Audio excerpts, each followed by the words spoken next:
はい、では後半を始めたいと思います。よろしくお願いいたします。はい、よろしくお願いします。はい。次は、まず最初のニュースは、本当コロナ、どこも大変ですと、この国も。でも、やっぱいい兆しが見えた国々から、どういうふうに経済の活動を、再開していくかというルール作りが始まっております。はい。はい、ご覧ください。はい、いきますよ。はい、12カ国で、はい、会談です。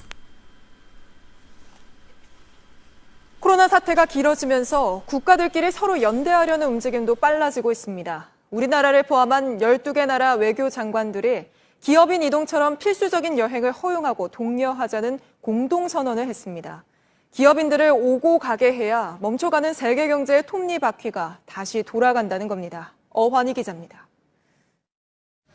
코로나19로 나라 간 이동이 어려워지면서 우리 기업인들은 해외 활동에도 제약이 생겼다고 토로합니다. 한국에 있는 공장과 베트남에 있는 공장을 같이 돌려야 되는데 베트남에서 북적으려면 한국을 돌볼 수가 없고요. 못 들어오면 베트남이 돌아가질 않으니 출국과 입국이 가능하더라도 각 나라가 정한 격리 조치를 따라야 합니다. 결국 해외 사업에 차질이 생길 수밖에 없습니다. 우리나라로 들어오는 해외 기업인도 마찬가지입니다. 이렇게 기업인들 왕래가 단절돼가면서 우리나라를 포함해 캐나다, 프랑스 등 12개 나라 외교장관이 공동 선언을 했습니다. 선언에는 기업인 이동 등 필수적인 여행을 허용하도록 독려한다는 내용이 담겼습니다. 백신, 치료제 개발 등 국제적 보건 대응에 힘을 합치자는 내용도 포함됐습니다. 강경화 장관은 경제활동이 점진적으로 정상화돼야 한다는 의견을 개진했습니다. 외교부는 우리 측 제안으로 기업인 이동 등을 독려한다는 내용이 담겼다고 밝혔습니다. 또 우리나라와 중국은 기업인 입국 절차를 간소화하는 신속 통로를 만들자는 데도 뜻을 모았습니다. 주한 중국 대사관 관계자는 양국이 검역과 경제 편의 사이에서 균형을 맞추기 위한 방안을 찾고 있다고 했습니다. JTBC 어환입니다. はい、どうぞ。はい、ありがとうございます。そうだ、何カ国かこれメモしてくるのをちょっと忘れちゃったんですけども、確かにね、そうなんですよ。後で12カ国なんですけど、名前が分かんなかったんです。はい、字幕でつけます。ドイツと、フランスは入ってましたね。はい。残念ながら日本は入っておりません。残念ですね。はい。で、もちろん当たり前なんですけど、やっぱそのワクチンの開発でも、で企業の活動でも絶対この入国の規制がね解かれなきゃいけないと、ある程度のルールを作って、でビジネスマンがやってきて14日間やっぱ隔離されるっていうのはどこの国も同じなんですけども、これってビジネスの上でどうですかね。いや、ビジネス回らないですよ。はい。で本当ルールさえ作れば、ある意味ほらビジネスマンってやっぱ信用がね命一番大事なわけだから、誰と会います、どこで会います、どの経路を、たどって今回は滞在しますと、で接待でどっか行ったりするのは今回はやりませんというふうに最初にちゃんと経路を明らかにすれば、動線は絶対確保されますからね、どういうふうに動いたかって、でそのルールを作って企業活動を再開できるところから再開する、それからもちろんワクチンの開発のため、でこれは今絶対必要ですよね。そうですね。はい。でこの動きはやっぱり今韓国がリードしてやってるという形ですよね。それはね、いや本当にそうなんですよ。嘘だと思うんだったら皆さん海外のニュース見てくださいね。タイトルだけでもほらね、分かると思うんで、どういうこと言ってるか。本当にそれはぜひね、海外の方に目を向けていただきたいですね。はい。でいきますかね。で次の話も、これは韓国がどうやってこのコロナをやっぱ抑え込んだのか、そこにやっぱいろんな人間のドラマがあったということで、見ていただきたいなという、このターニングポイントになった時のね、この韓国がコロナを抑え込んでいく時の、これはちょっと長いものでしたのでちょっと短くしてるんですよね。そうですね。一部分を見ていただきたいと思います。ニュース工場という。だからこれはあれですよね、前編は見ることできるんですよね。はい。私たちの、Facebook の方に見てもらったら全編見れますので、ぜひ全編の方をそうですね、全編見たい方は全編をそちらの方で見ていただければ全編見れますのでね、一部だけ見せますのでよろしくお願いいたします。はい、お願いします。はい。 이제 환자가 계속 늘어나기 시작했는데 사실 이제 많이 알려져 있진 않았는데 그 당시에 대구의 신천지 집회에 참석했던 명단을 한 8,000명 정도 이제 대구에서 받아서 다 전화를 돌려보니 이미 증상이 있는 사람이 한 1,300명 정도 됐었어요. 그때 이미. 그러니까 그 사람들이 이미 증상이 그렇게 있었다는 얘기는 증상이 있으면서 돌아다녔기 때문에 이미 그거에 한 3배는 전파를 시켰겠죠. 실제로 대구가 대부분 지금까지도 전국의 90%가 대구 경북이니까요. 그렇죠. 그러니까 그 상황을 깨달았을 당시에 이미 4,5천 명 환자가 있는 상태인 거예요.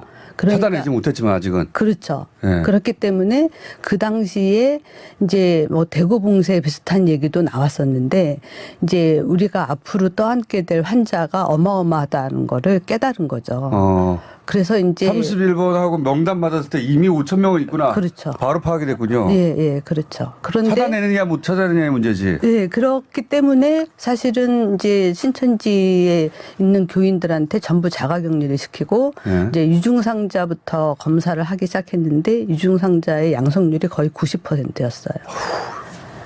지금 되돌아보니까 아찔한 순간들이었어요. 정말 아찔했죠. 그래서 거기서부터 검사하고 그 다음에는 이제 증상이 없는 사람도 검사하고 접촉자도 검사하고 이제 끝없이 막 환자가 쏟아지는 것처럼 나왔죠. 그러다 보니까 환자를 다 입원시킬 곳이 없어서 이제 2,000명 넘는 환자들이 집에서 입원 대기를 하고 있고 그렇죠, 대기 상태에서 사망자가 나오기 시작했죠. 그렇죠. 생활치료센터나 이런 건 좀 이따 아이디어가 정리된 것이고. 그러니까 우리는 빨리 이제 뭔가 중간 단계의 인력개발원이나 연수원 같은 데를 열어서 환자를 받아야 된다라고 전문가들은 얘기했는데 이제 이거를 시도지사나 위에서 결정을 해야 되는데 우리나라가 한 번도 그렇게 해본 적이 없잖아요. 그렇죠. 그리고 게다가 이제 1급 감염병인데 어떻게 병원에 안 보내고 그런 데를 보내냐. 연수원으로 보내냐 사람을.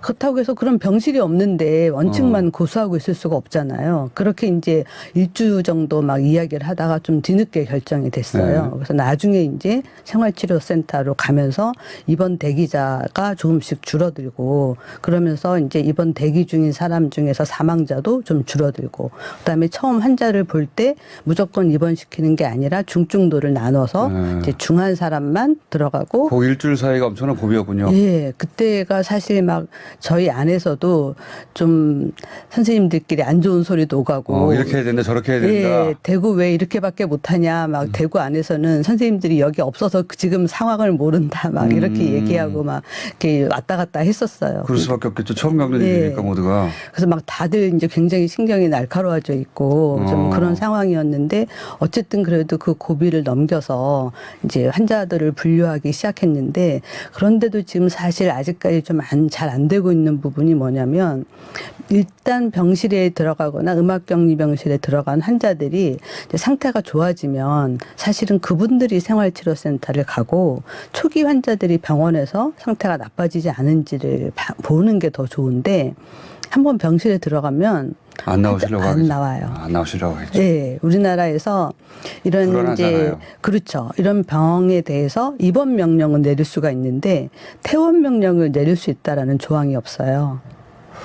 평상시에는 생각할 수 없는. 네, 그렇죠. 평상시에는 생각할 수 없죠. 근데 이제 네, 퇴원하셔도 됩니다라고 말을 해도 환자분들 입장에서는 나 나가면 죽을 것 같은데 여기가 제일 안전하고 밖에는 바이러스가 막 돌아다닐 것 같고 이해갑니다. 네, 그런데 의료진 입장에서는 이제 증상 다 없어졌고 약 줄 것도 없고 지금 뭐 밥만 먹고 있는 상태인데 이 환자를 보려고 알겠습니다. 레벨 D를 입고 들어가서 환자를 봐야 되니까 부담이 너무 큰 거예요. 맞습니다. 예.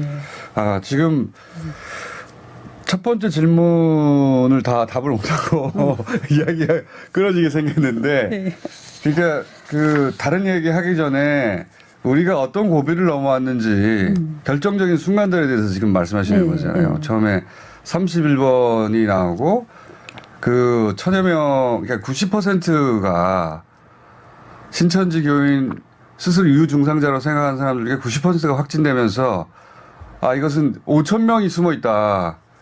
그 순간에 어떤 결정을 하느냐. 그리고 우리가 확진자가 확 늘어날 때 한 일주일 상간에 우리가 어떻게 대응하느냐.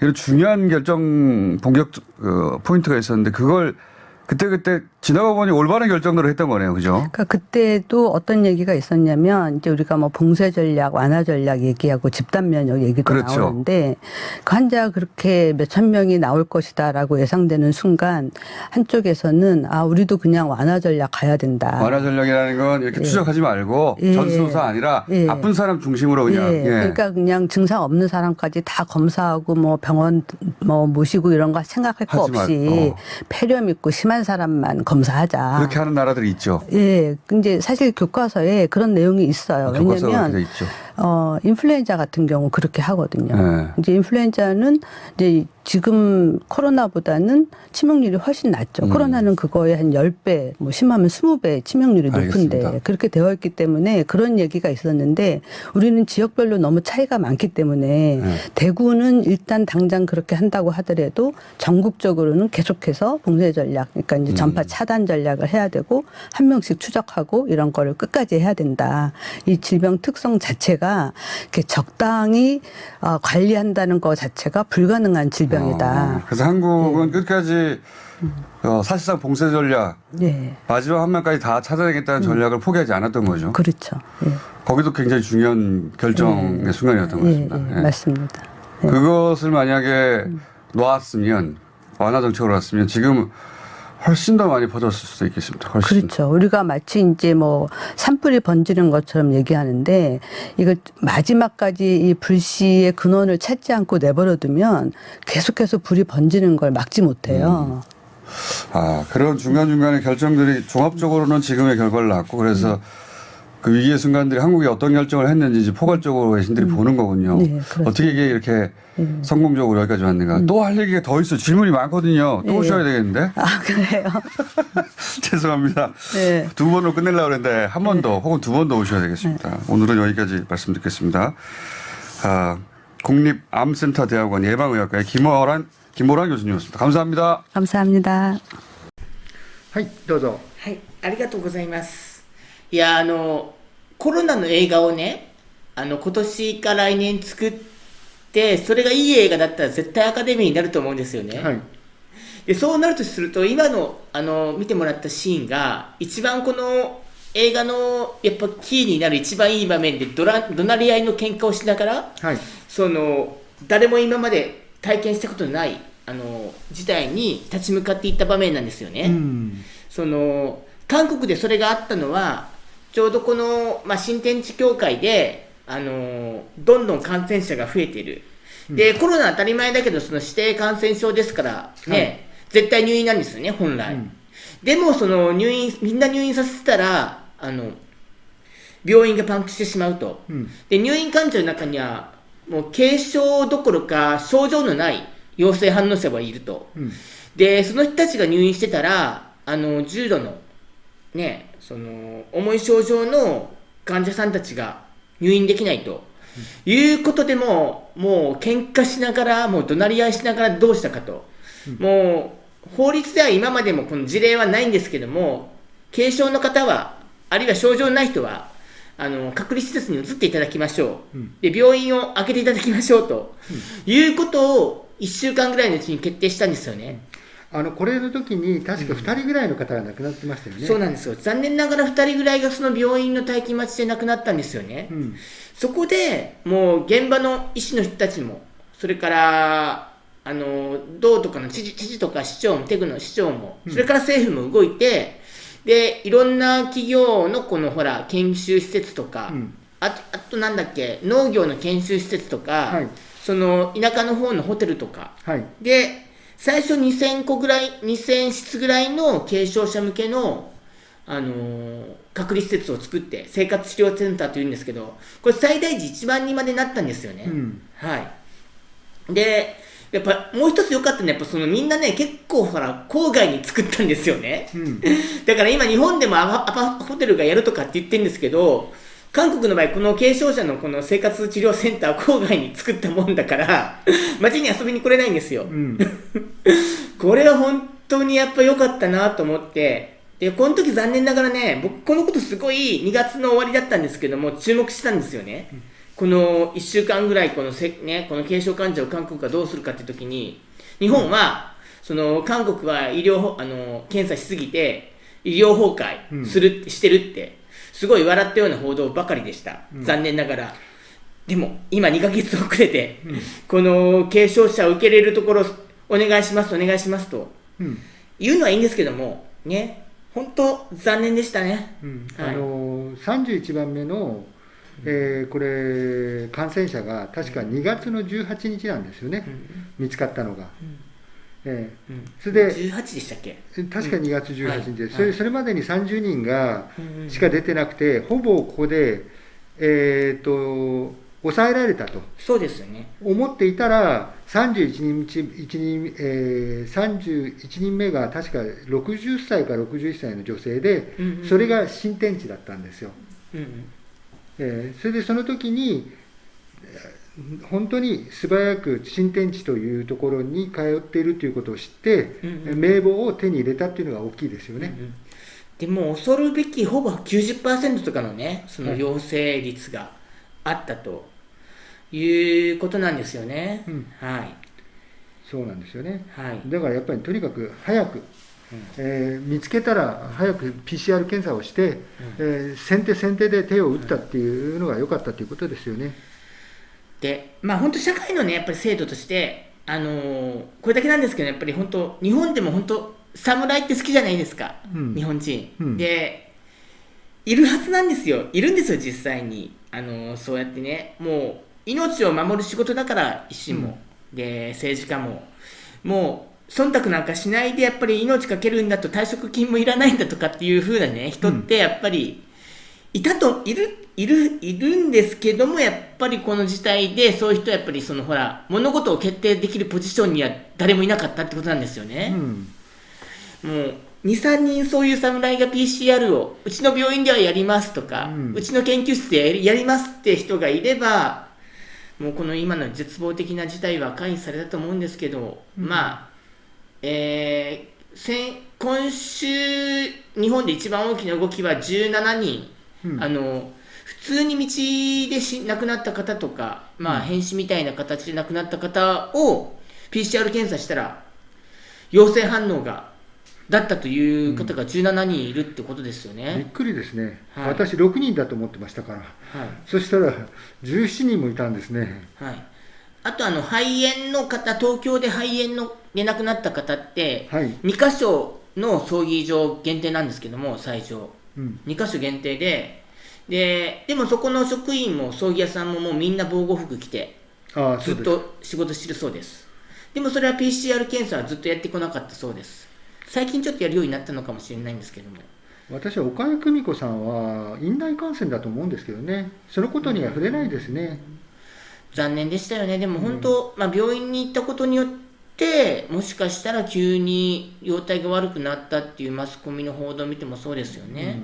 だから今、本当、東京と大阪の院内感染がもうひどい状態だっていう、ただそれがマスコミがちゃんと扱ってないらしいですから、本当、みんなで気をつけるしかないですね。救える命は救えるように、なんとか日本したいですね。じゃあ次いきますよ。次は実はもうコロナのこともあるんですけども、韓国はこの4月の16日って、今とても大事な日なんですよね。セウォル号が6年前に、沈没した日で、6年経って、ちょっと、明らか、びっくりすることが確実に分かりましたというニュースですね。そうですね。세월호 참사를 조사하고 있는 사회적 참사 특별조사위원회가 이병기 전 청와대 비서실장 등 참사 당시 고위 공무원 19명에 대한 검찰 수사를 요청하기로 했습니다. 특조위는 청와대와 정부 부처에서 박근혜 전 대통령의 행적 조사를 조직적으로 방해한 증거를 찾아냈다고 밝혔습니다. 윤상문 기자입니다. 사회적 참사 특별조사위원회가 오늘 기자회견을 열고 세월호 참사 당시 청와대에서 진상규명을 조직적으로 방해한 증거를 추가로 발견했다고 밝혔습니다. 1기 특조위, 즉 세월호 참사 특조위가 사고 당일 박근혜 전 대통령의 행적을 조사하려고 했지만 이병기 전 청와대 비서실장을 비롯한 당시 청와대와 해양수산부 인사들이 조사를 방해했다는 겁니다. 이 전 실장은 지난 2015년 10월 30일부터 한 달가량 자신이 주재하는 청와대 수석비서관 회의에서 박근혜 전 대통령의 행적조사에 대해 해수부가 책임지고 대응하라는 등 최소 8차례 이상 행적조사를 막으라고 지시한 것으로 조사됐습니다. 사회적 참사 특조위는 이에 따라 인사심사를 통과한 특조위 진상규명국장의 임용이 보류되고 파견이 예정됐던 17명도 조사에 참여하지 못했다고 밝혔습니다. 특조위는 이 같은 조직적 방해는 청와대와 인사혁신처, 해양수산부 등 여러 부처가 함께 공모한 결과라고 주장했습니다. 특조위는 이번 조사 내용을 바탕으로 이병기 전 청와대 비서실장과 정진철 전 인사수석 비서관 등 전 청와대 소속 9명, 인사혁신처 소속 8명, 해양수산부 처장과 차관 등 모두 19명을 검찰에 수사 요청하기로 했습니다. MBC 뉴스 윤상문입니다. はい、どうぞ。はい、ありがとうございます。実は未だに、このセオル号の7時間、パク・クネ大統領が何をしてたのか、はい、美容院っていうか専属美容院に行ってたのか何してたのかまだ明らかになってないんですけども、はい、明らかにこのほら大統領府の側近といえるこの部署がイ・ビョンギ氏ってありましたよね、はい、調査を妨害してたと、はい、いうことですよね。でここ中で出てきたこの、3次特別委員会っていうのはこれ国会とかの公的な機関ですよね。調査してるこの報告書を出してるっていうのは、本当なんとかやっぱり明らかにしてしなければいけない事件なんですけども、昨日も韓国の方と電話で随分話したんですけど、やっぱこのセオル号の300人のことがあって、ろうそく革命があって、今のコロナの対策があると。いうことですよね。本当に多くのやっぱり本当ね高校生の命が高校生だけじゃないですけど、失われたんですけども、はい、だけどこの高校があるところは前回の選挙では保守野党現在その時与党が勝ってるんですよね。はいはい、今回はギリギリ金南義弁護士、あの人がなんとか勝ったけど、ギリギリ勝ったけど、だからあそこのタノンゴのところでもやっとだったんですよね。インチョンですよね。キョンギドで、だからね、本当にあそこ負けてたら、私本当落ち込んでたと思います。やっぱ日本も同じで、多分やっぱり犠牲者被害者はやっぱりほらなんか取り込むとか丸め込むってことはやっぱりある程度やっぱやってはいるとは思うんですけども、でも今度こそやっぱりこれは大統領が何してたかということはやっぱ明らかにしてほしいですよね。そうですね。本当に今度こそなってほしいですね。はいはいはいはい。じゃあ最後はあれですね。そうですね。楽しいニュースで。はいはい。プロ野球、はい、韓国では開幕です。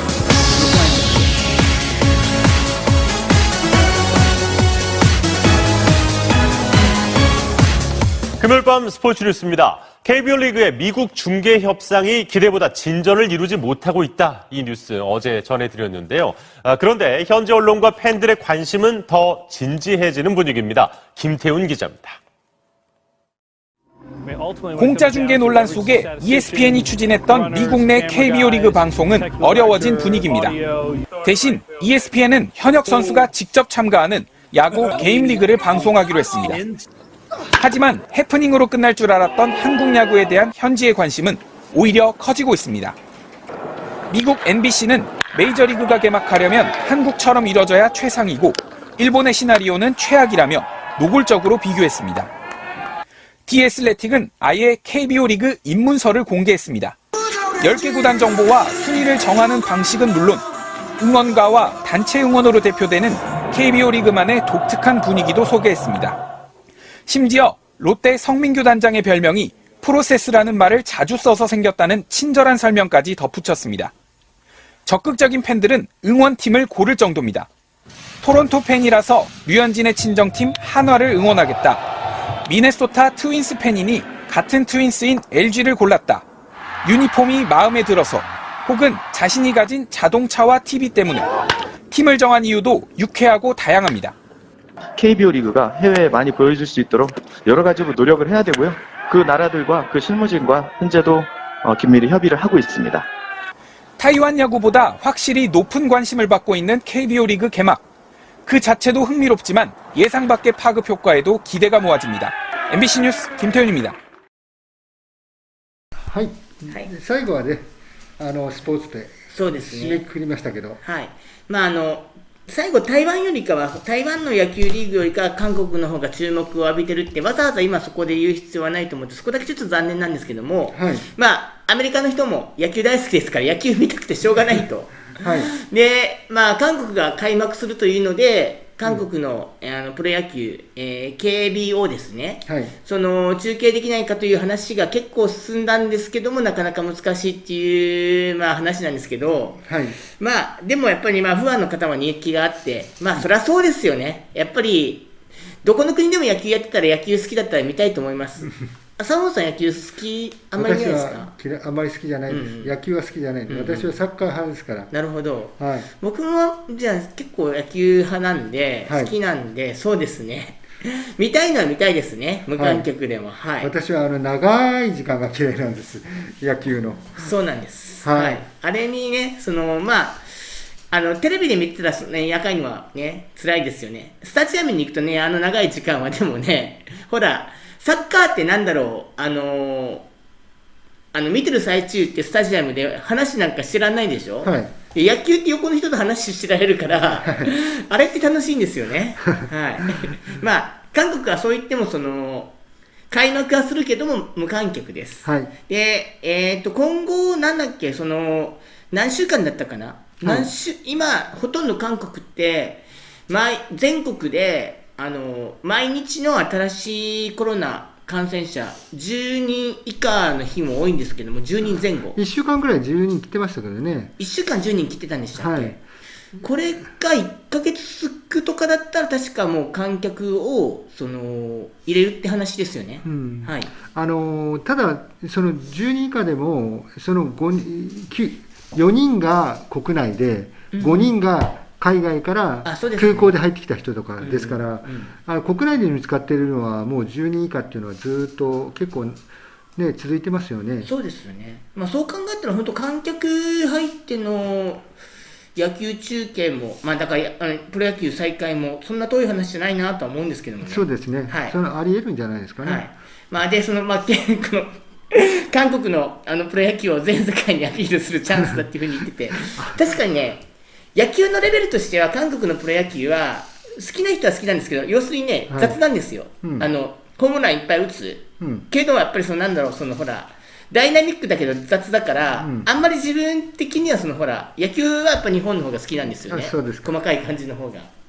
はい。はい。じゃあ今日はこれで終わりですね。はい。はい。じゃあ皆さん本当にありがとうございました。はい、どうも。